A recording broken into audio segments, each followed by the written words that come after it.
Assessing terms that you need to be familiar with are sufficiency, authenticity, and currency. So when I mark workbooks in a level 3 certificate in assessing vocational achievement, we did mark against all three of this criteria. So sufficiency is about making sure the work covers criteria. Do you have enough examples to ensure that all of the learner requirements have been met? So when I teach level 3 certificate in assessing vocational achievement, I always inform my learners to aim for the magic number of 5. This is 5 examples unless you hear otherwise. If you give one example, so what is the role of an assessor? Is it to measure learners' progress? So this is great, but it doesn't mean that learners know enough for us to be certain that a learner has the required knowledge to meet the assessment criteria. So I would ask my learners to expand on this. So not only is the role of the assessor to check learners' progress, it's also a requirement that assessors would create assessment plans. They are likely to teach these learners as well. So we'll coordinate assessments with other individuals involved, such as employers. IQAs also ensure that they need to be available for whatever they need to do. So we would need to verify witness statements to ensure that they meet the qualification requirements. We'd also ensure that we follow our organisational policies, such as wearing lanyards to demonstrate we are teaching staff, enforcing COVID-19 policies, and to ensure that we meet legislation and ensure that the assessment is carried out in line with the Health and Safety at Work Act.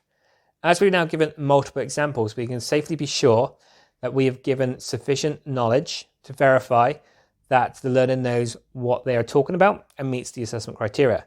So the last thing you want to do is not having enough information, then the awarding body does not issue your level 3 certificate in assessing vocational achievement, and therefore you have to come back to add more.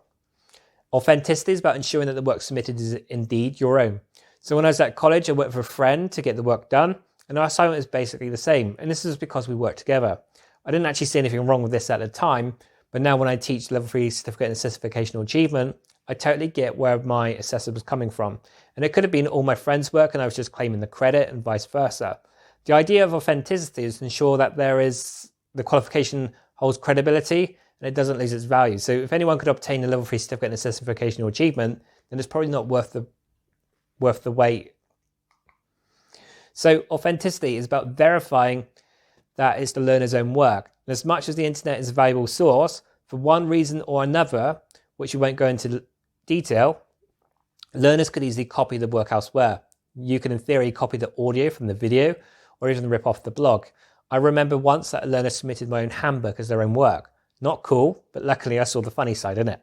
So lastly, we'll talk about the currency. So how relevant is the work at the time of assessment? So in COVID-19, for example, the laws have changed. So COVID-19 was a law, and now editing the material, it no longer applies and therefore has been withdrawn as an act. So another example, Data Protection Act, where it's now been updated to the General Data Protection Regulations. So things change.